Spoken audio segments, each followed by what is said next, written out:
En juin 2021, 2 dirigeants de notre église ont été renvoyés parce qu'ils n'ont pas fait de travail concret. Pendant que j'échangeais en disséquant leur comportement, une sœur a soulevé une question. Avant que ces 2 faux dirigeants n'aient été renvoyés, nous étions un peu au courant de leurs problèmes. Et puis récemment, l'Église a échangé sur la vérité concernant le discernement des faux dirigeants. Donc tout le monde comprenait un peu de leur comportement. Alors pourquoi personne n'a rapporté les problèmes de ces 2 dirigeants avant qu'ils ne soient renvoyés? Les paroles de cette sœur m'ont profondément bouleversée. J'ai fait une introspection. Bien que j'ai entendu énormément de vérités-principes pour discerner les faux dirigeants, je n'avais encore jamais consciemment discerné de faux dirigeants dans la vie réelle. Parfois, même quand je remarquais des problèmes avec les dirigeants, j'adoptais une attitude d'indifférence. Je me suis rendu compte que cette attitude n'était pas conforme aux intentions de Dieu. J'ai alors voulu changer. Il fallait que je veille à discerner les gens, les événements et les choses autour de moi, à superviser le travail des dirigeants conformément aux exigences de Dieu, et à offrir mes conseils et mon aide si je remarquais que les dirigeants travaillaient contre les principes. Si je décelais un faux dirigeant ou un antéchrist, il fallait que je le rapporte aux dirigeants supérieurs pour protéger les intérêts de l'Église. Après, j'ai vécu avec sœur Wendy, une dirigeante d'une autre église. À première vue, j'ai trouvé qu'elle était aimable et qu'elle ne prenait pas trop des airs de dirigeante. Il était facile de bien s'entendre avec elle. Toutefois, au bout d'un certain temps, j'ai remarqué qu'elle vivait une pauvre humanité. Elle semblait obsédée par la nourriture et était assez fainéante. Quand elle trouvait que c'était sale, elle ne prenait pas l'initiative de nettoyer, mais ne faisait que le mentionner à l'oral. Parfois, elle demandait aux autres de faire les tâches qu'elle aurait facilement pu faire elle-même. Les sœurs autour d'elle n'aimaient pas trop son comportement.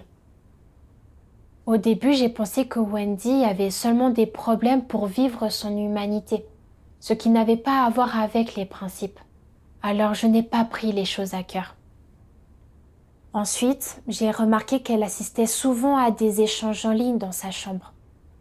Parfois, elle apportait même son ordinateur portable sur la table et mangeait tout en continuant ses échanges. Et parfois, elle échangeait jusqu'à tard dans la nuit.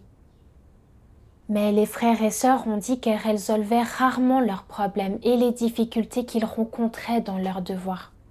Au début, il m'est apparu que, en tant que dirigeante d'église, elle devait participer à plusieurs aspects du travail, ce qui n'était pas facile. Je ne pensais pas que c'était grave si son travail présentait des défauts. Je n'ai donc pas prêté attention à ces choses. Mais plus tard, j'ai senti que quelque chose n'allait pas. En tant que dirigeante d'église, son premier devoir était d'échanger sur la vérité et de résoudre les problèmes et les difficultés des frères et sœurs. Elle tenait souvent des réunions en ligne avec les frères et sœurs, semblant très occupée, mais elle ne résolvait pas leurs problèmes concrets. N'était-ce pas cela prêcher des doctrines creuses sans faire de réel travail? Je me suis souvenue de l'échange de Dieu qui exposait que de faux dirigeants passaient toute la journée dans des réunions en ligne, donnant l'impression d'être occupés, mais seulement à énoncer des formules et des doctrines et à faire un travail superficiel. Quant aux vrais problèmes dans le travail en lien avec les vérités-principes, ils ne parviennent pas à les découvrir ni à échanger clairement à leur sujet, ce qui retarde le travail. Je me suis demandé si Wendy ne faisait pas partie des faux dirigeants que Dieu avait exposés. Plus tard, j'ai entendu une sœur dire que Wendy ne pouvait pas échanger sur les vérités-réalités ou résoudre des problèmes concrets pendant les réunions. Un jour, l'état de la sœur était assez négatif et cela affectait ses devoirs. Sachant cela, Wendy lui a simplement envoyé quelques passages des paroles de Dieu, sans échange. Il y avait aussi plusieurs sœurs qui ne coopéraient pas en harmonie, et cela a été rapporté à Wendy. Mais elle n'a pas échangé avec elle pour résoudre ses problèmes. Plus tard, je me suis aperçue que Wendy manquait de considération et de principe en organisant les choses. Il y avait une sœur dont le devoir était la production vidéo. Wendy pensait que cette sœur convenait aussi pour abreuver les nouveaux croyants. Sans enquêter au préalable sur la situation du devoir de la sœur, ni discuter avec le superviseur pour voir si c'était approprié, Wendy l'a directement nommée pour abreuver les nouveaux croyants à temps partiel. Pour tout le monde, Wendy prenait la situation trop à la légère. Parce que le devoir d'abreuvement nécessite de comprendre à temps et de résoudre les états et les difficultés des nouveaux croyants. Pour faire ce devoir correctement, il faut beaucoup de temps et d'énergie. La sœur était douée pour la production vidéo, et si ça n'était pas coordonné correctement, lui confier l'abreuvement des nouveaux croyants retarderait son devoir principal. Toutefois, Wendy lui a quand même confié l'abreuvement des nouveaux croyants. En voyant les arrangements de travail de Wendy, j'étais un peu incrédule et j'ai pensé: elle est tellement négligente dans son organisation. Elle manque de communication et de recherche. Dès lors, comment peut-elle traiter les questions importantes dans le travail de l'Église? A-t-elle le calibre et les capacités professionnelles pour être dirigeante? Peut-elle faire un travail concret? Je n'arrêtais pas de me poser la question et j'ai senti vaguement que Wendy avait des problèmes. J'ai pensé en référer aux dirigeants supérieurs pour qu'ils enquêtent et comprennent ses performances réelles. Mais alors j'ai pensé, si mes rapports sont valides et que Wendy est vraiment une fausse dirigeante, alors c'est un acte de justice qui protège le travail de l'Église. Mais si mon point de vue n'est pas complet et qu'elle n'a pas de graves problèmes et peut faire un travail concret, les frères et sœurs diront-ils que je manque de compréhension de la vérité, que je fais des dénonciations aveuglément et me mêle imprudemment de ce qui ne me regarde pas? Si cela provoque des interruptions et des perturbations, diront-ils que j'ai une mauvaise humanité et que je ne sais pas traiter une dirigeante correctement, la jugeant avec négligence? Les dirigeants supérieurs me congédieraient-ils alors? Si Wendy découvre que je rapporte ces problèmes, m'en gardera-t-elle rancune et s'emparera-t-elle de mes propres problèmes?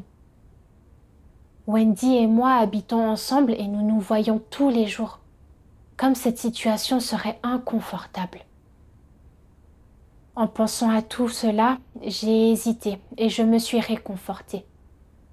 Ce que j'ai vu, ce ne sont pas des problèmes majeurs, ce ne sont que des défauts mineurs lorsqu'on vit l'humanité et dans la capacité de travail.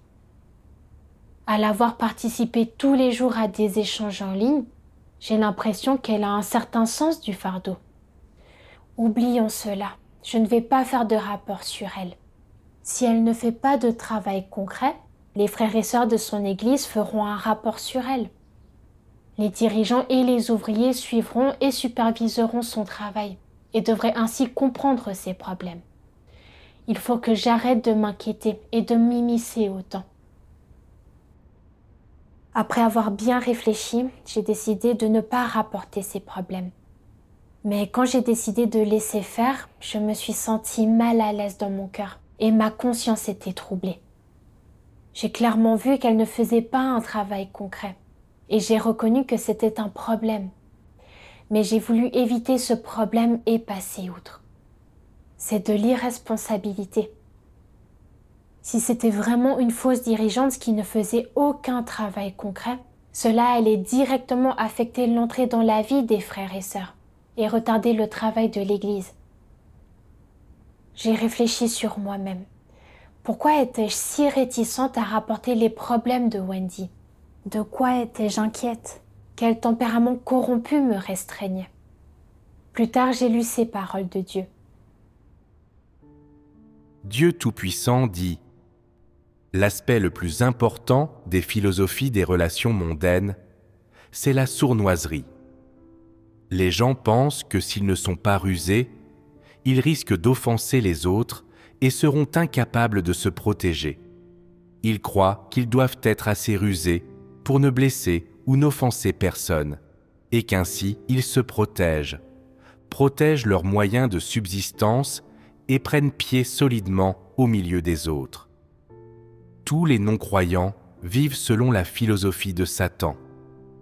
Ce sont tous des personnes complaisantes et ils n'offensent personne. Tu es venu à la maison de Dieu, tu as lu la parole de Dieu et écouté les sermons de la maison de Dieu. Alors, pourquoi es-tu incapable de pratiquer la vérité, de parler avec ton cœur et d'être quelqu'un d'honnête? Pourquoi es-tu toujours complaisant? Les personnes complaisantes ne protègent que leurs propres intérêts et pas les intérêts de l'Église. Quand ils voient que quelqu'un fait le mal et nuit aux intérêts de l'Église, ils l'ignorent.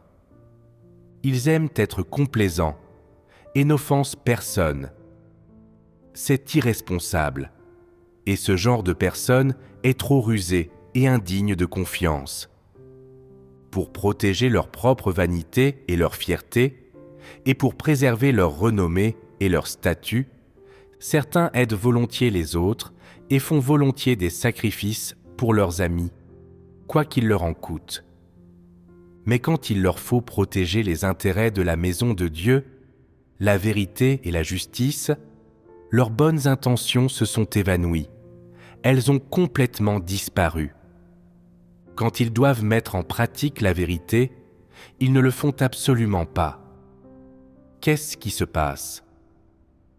Pour préserver leur propre dignité et leur fierté, ils paient n'importe quel prix et endurent n'importe quelle souffrance.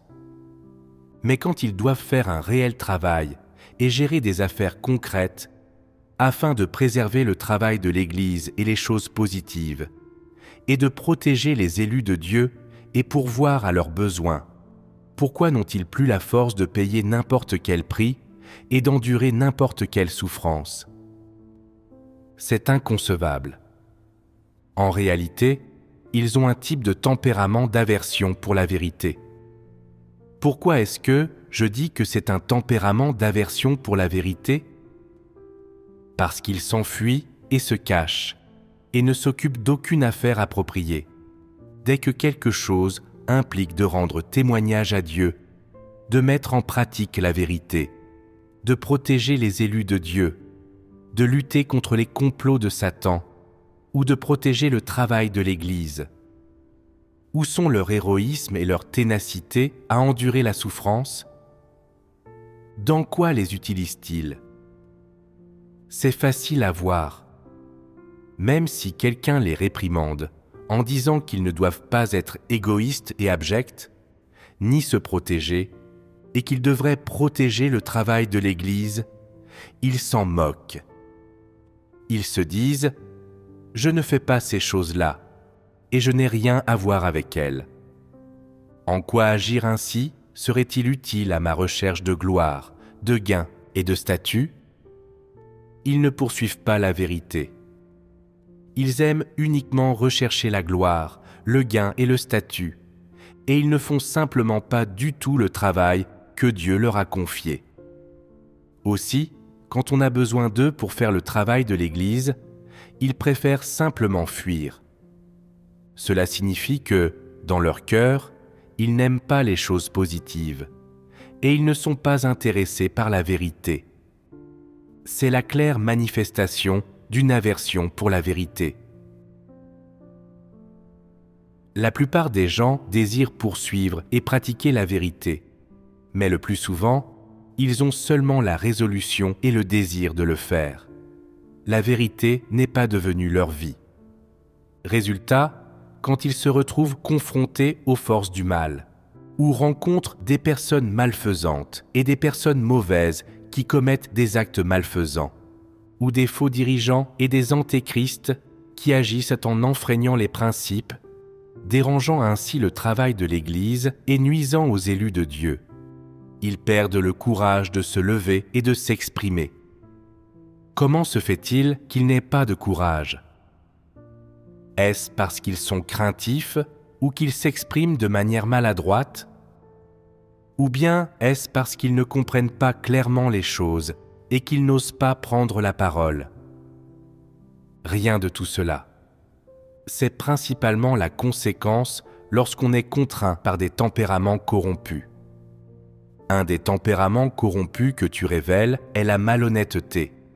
Quand il t'arrive quelque chose, la première chose à laquelle tu penses, ce sont tes propres intérêts.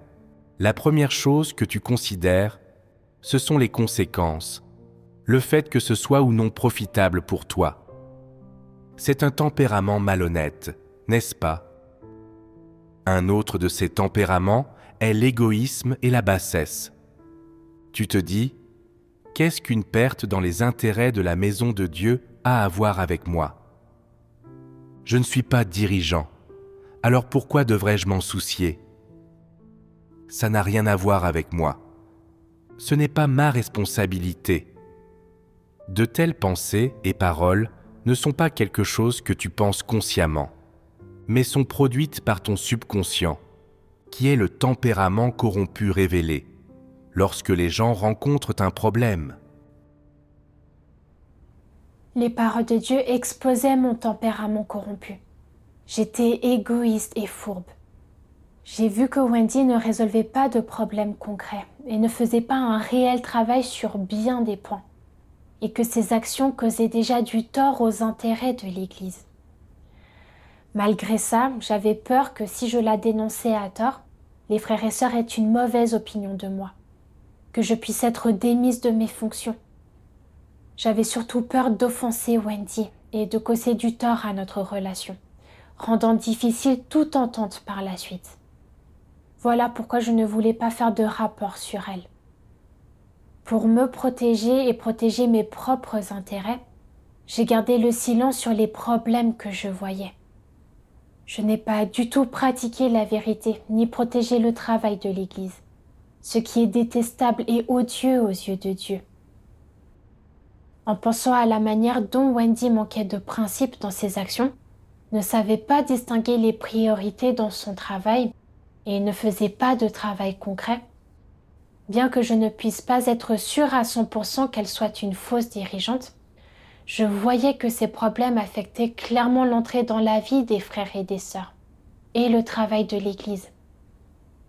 Je devais rapporter ces questions aux dirigeants supérieurs le plus tôt possible, leur faire comprendre la situation pour qu'ils puissent enquêter et vérifier.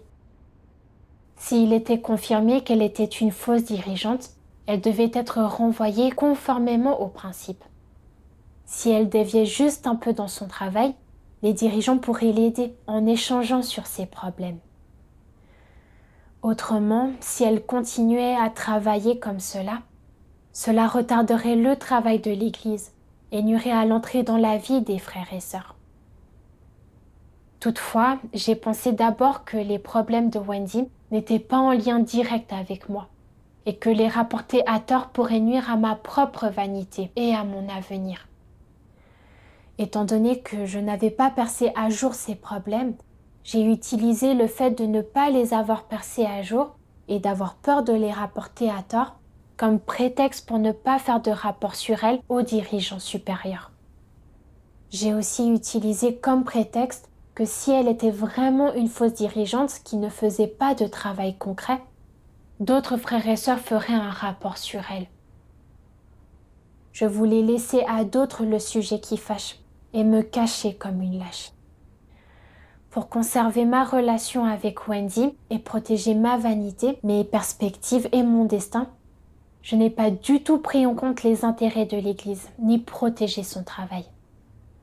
J'ai été extrêmement égoïste et fourbe, suivant les philosophies de Satan, comme chacun pour soi, Dieu pour tous. Les gens sensés savent se protéger. Ils cherchent seulement à éviter de commettre des erreurs. Et laisser les choses passer si elles ne vous affectent pas personnellement. Ces choses s'étaient profondément enracinées dans mon cœur, dominant mes pensées, m'amenant à considérer toujours les bénéfices personnels que je pouvais tirer de mes paroles et de mes actes, et à être trop prudente et indécise. Même quand je décelais un problème chez une dirigeante, j'étais réticente à la dénoncer.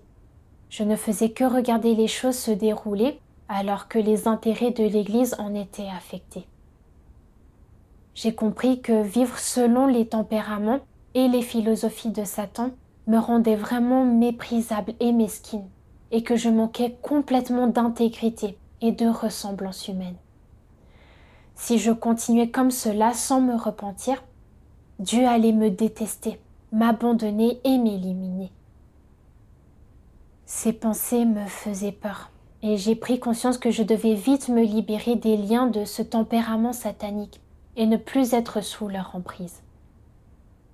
Grâce à l'auto-réflexion, je me suis aussi rendu compte que mon point de vue était faux. J'avais peur de ne pas voir les choses précisément ni dans leur totalité, et que si je rapportais quelque chose à tort, cela créerait des interruptions et des perturbations. À cause de cela, je n'ai pas osé rapporter les problèmes que je voyais chez Wendy. Ensuite, je me suis calmée et j'ai réfléchi. Ce point de vue est-il correct? Est-il aligné sur les vérités principes? Je me suis rappelé les paroles de Dieu.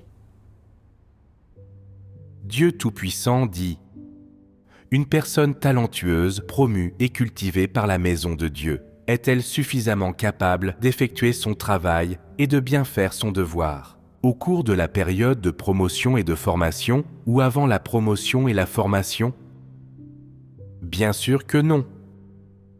Il est donc inévitable que ces personnes, durant leur période de formation, soient émondées, jugées, échâtiées, exposées et même renvoyées.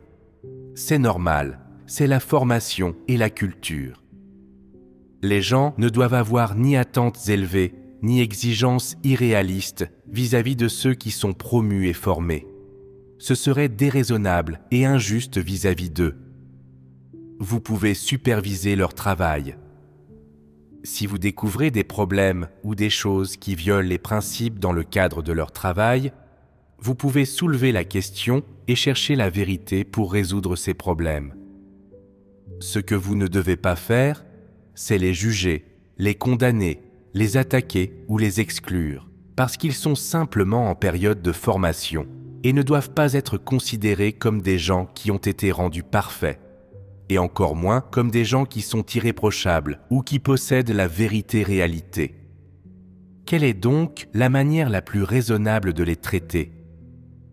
Les considérer comme des personnes ordinaires, et lorsque vous devez faire appel à quelqu'un pour résoudre un problème, échanger avec eux, pour que chacun apprenne des forces de l'autre afin que les deux se complètent. En outre, il est de la responsabilité de chacun de superviser les dirigeants et les ouvriers pour voir s'ils effectuent un travail concret et s'ils peuvent utiliser la vérité pour résoudre les problèmes. Ce sont les normes et les principes pour mesurer si les dirigeants ou les ouvriers sont à la hauteur. Si un dirigeant ou un ouvrier est capable de traiter et de résoudre les problèmes d'ordre général, alors il est compétent. Mais s'il ne peut même pas gérer et régler les problèmes ordinaires, il n'est pas apte à être dirigeant ou ouvrier, et il doit rapidement être retiré de son poste. Quelqu'un d'autre doit être choisi, et le travail de la maison de Dieu ne doit pas être retardé. Retarder le travail de la maison de Dieu, c'est nuire à soi-même et aux autres, et ce n'est bon pour personne. Grâce aux paroles de Dieu, j'ai compris les principes qui régissent les rapports avec les dirigeants et les travailleurs. Les dirigeants et les ouvriers sont encore en période de formation. Ils n'ont pas encore atteint le salut ou la perfection, et ils sont aussi des personnes corrompues. Nous devons les traiter correctement. Si un dirigeant ne révèle que la corruption et commet des déviations dans son travail, du fait d'une période de pratique courte, ce qui n'est pas un problème majeur, nous devons l'aider et l'émonder avec amour.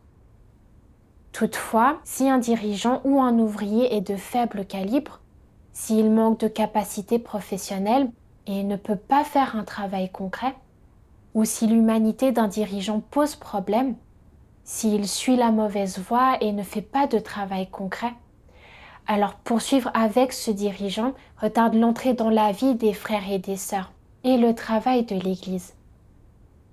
Quand on découvre ces faux dirigeants, il nous faut les exposer et les dénoncer. Dieu n'a jamais dit que l'on pouvait se contenter d'ignorer ou de ne pas réagir aux choses que l'on ne peut pas voir clairement et de ne pas pratiquer la vérité dans ces cas-là. Au lieu de ça, pour les difficultés et les problèmes que l'on ne peut pas percevoir clairement, on doit chercher les personnes qui comprennent la vérité pour échanger. Chercher les vérités principes ou rapporter ces choses aux dirigeants supérieurs. Même si l'on rapporte quelque chose à tort, ce n'est pas grave. Le plus important, c'est que le problème soit résolu.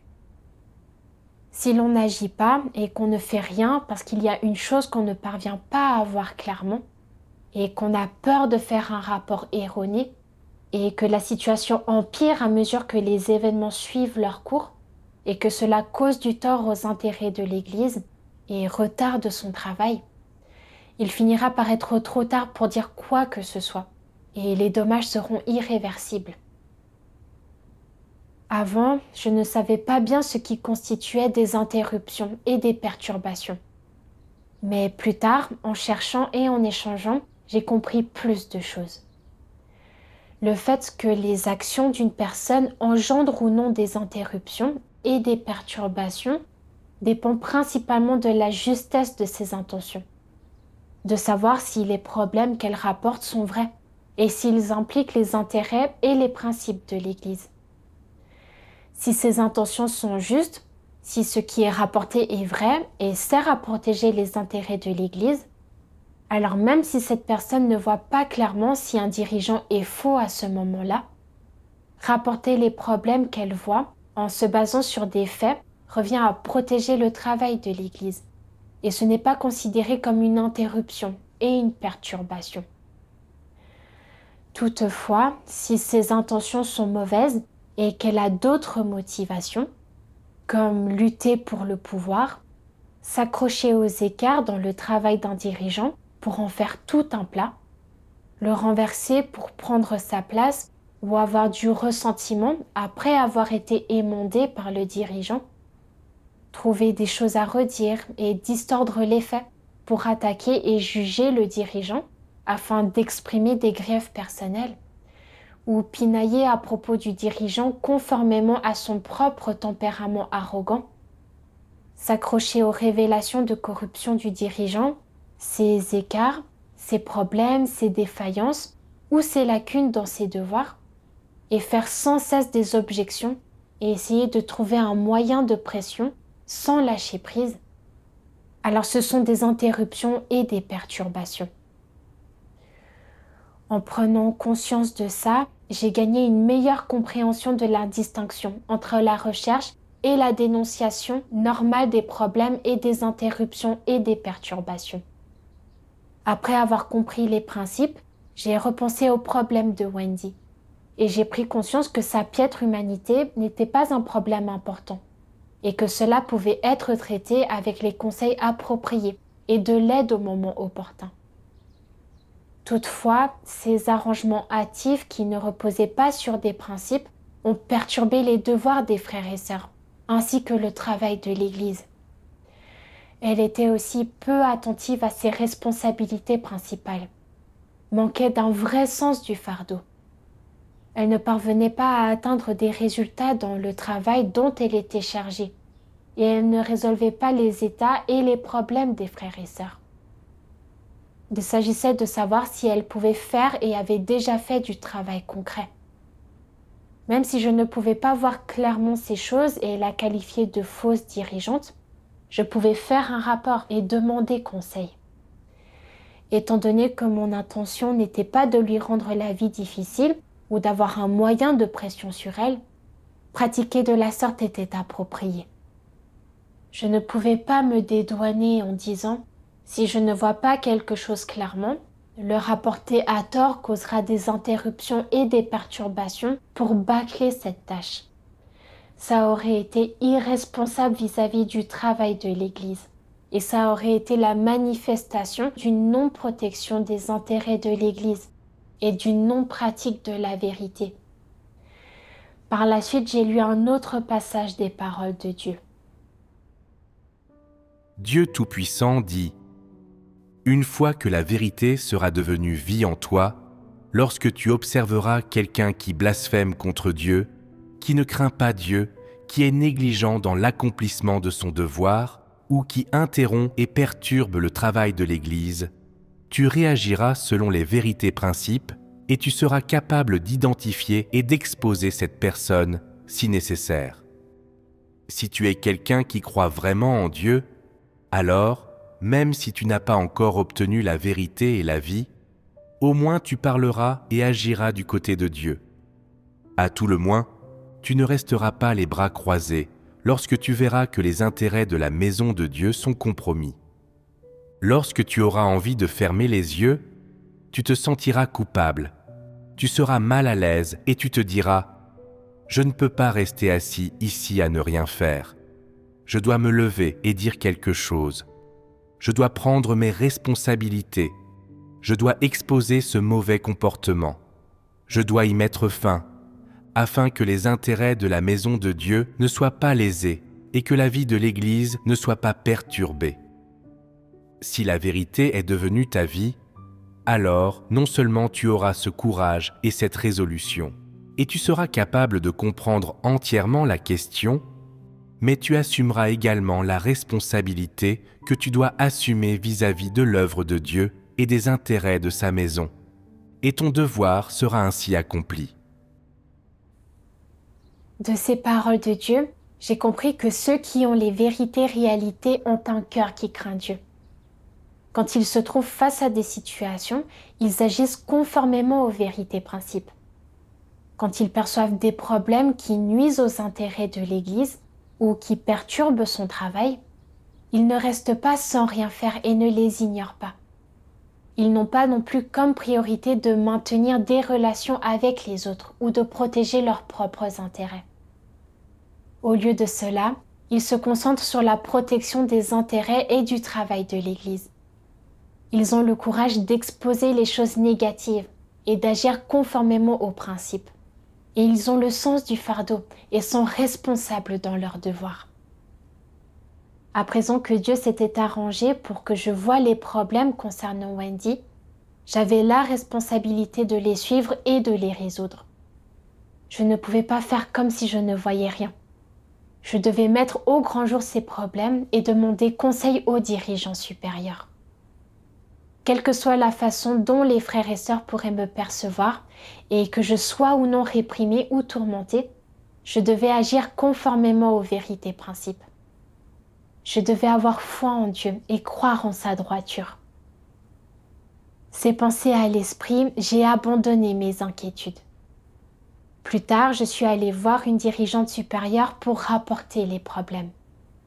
La dirigeante m'a écoutée attentivement et patiemment, m'encourageant à parler ouvertement de tout ce que j'avais vu. Elle m'a dit que la maison de Dieu soutenait spécialement ceux qui pouvaient vraiment exposer et dénoncer les faux dirigeants et les antéchrists, et que Dieu était réconforté par ces gens. Alors j'ai parlé en détail de tous les problèmes de Wendy. Cette dirigeante pensait aussi qu'il y avait des problèmes avec Wendy. Elle a dit qu'à chaque fois qu'elle vérifiait le travail de Wendy, Wendy faisait des rapports positifs, mais qu'il n'y avait pas de réel progrès. La dirigeante pensait aussi examiner les performances de Wendy. Le lendemain, elle a demandé aux frères et sœurs qui connaissaient Wendy de produire des évaluations écrites. Les résultats étaient choquants. Les problèmes de Wendy étaient bien plus graves que ce que je m'étais imaginé. D'après les évaluations des frères et sœurs, j'ai vu que tandis que Wendy donnait l'impression d'être occupée, en participant tous les jours à des réunions en ligne, habituellement à l'heure pour les réunions et dépensant beaucoup de temps à cette tâche, son échange n'était que des formules et des doctrines et ne pouvait pas résoudre de problèmes réels. Une fois, une sœur qui était dans un état négatif avait essayé activement de la voir pour un échange, lui laissant plusieurs messages.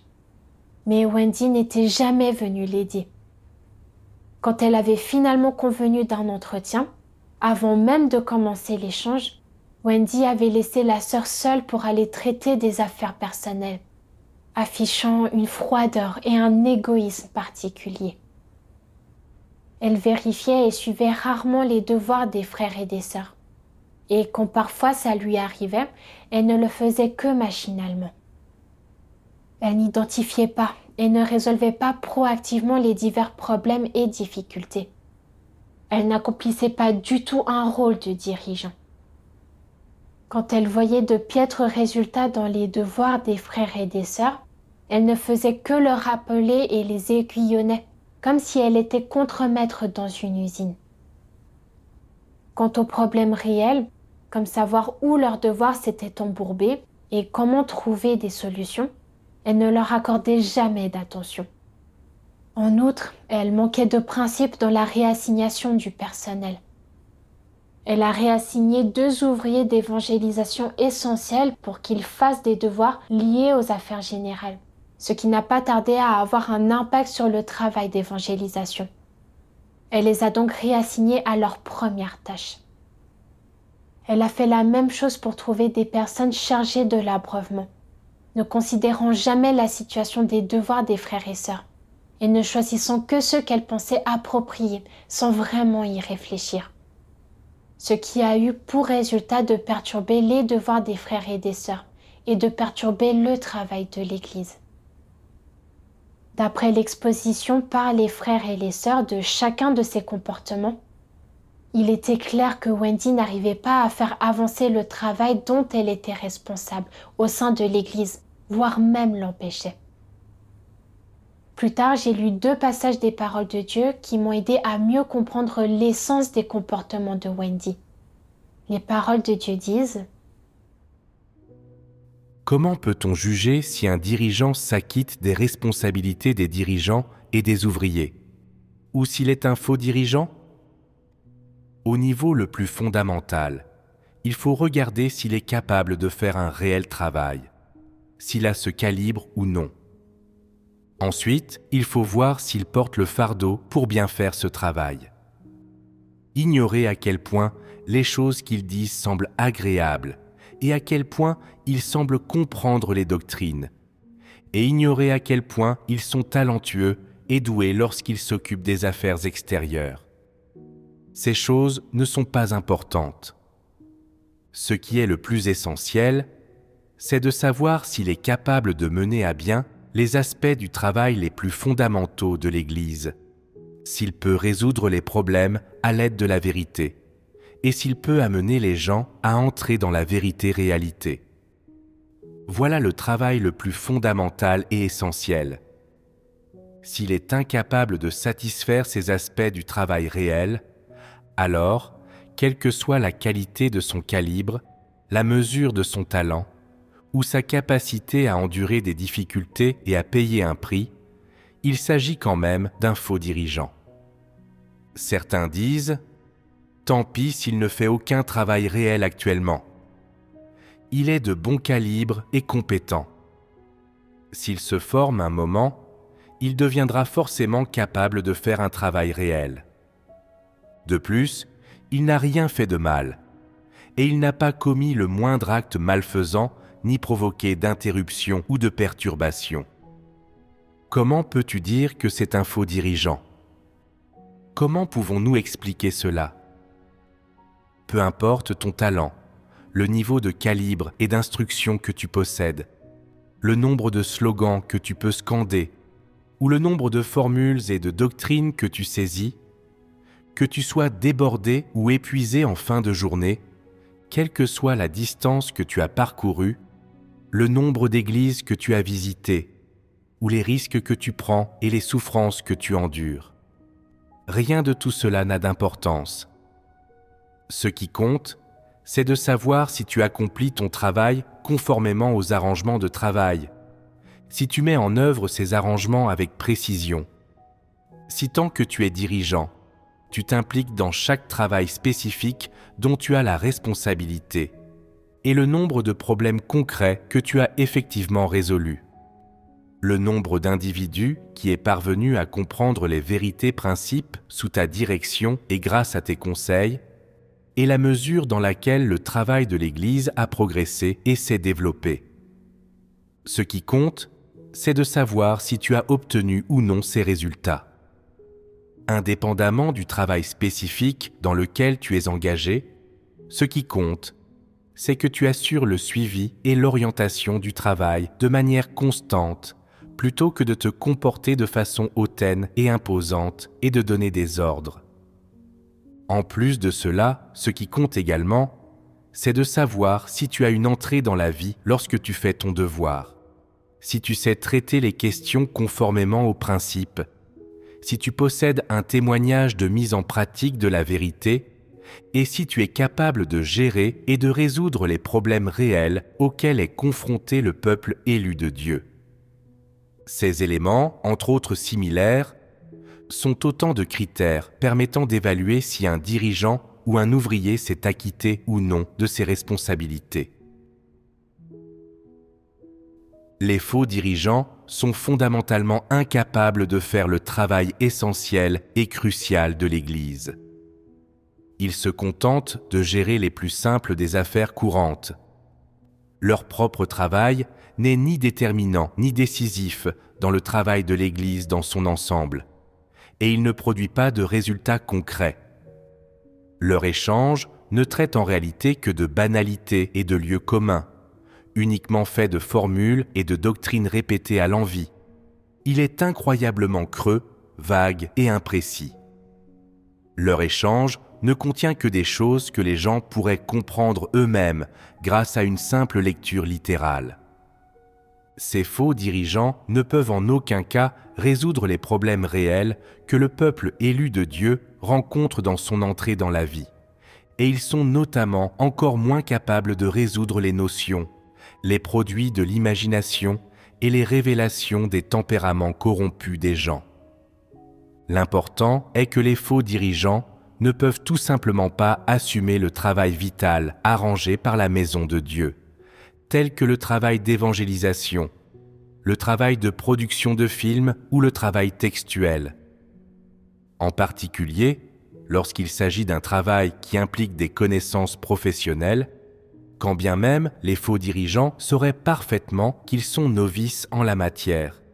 Ils n'étudient pas, ils ne font pas de recherche, et ils sont encore moins capables de donner aux autres des conseils spécifiques ou de résoudre les moindres problèmes liés à ces autres personnes. Pourtant, ils continuent sans vergogne à tenir des réunions, à parler sans cesse de théories creuses et à énoncer des formules et des doctrines. Les faux dirigeants savent très bien qu'ils ne peuvent pas faire ce genre de travail, mais ils prétendent tout de même être des experts. Ils agissent avec prétention et recourent toujours à de belles doctrines pour réprimander les autres.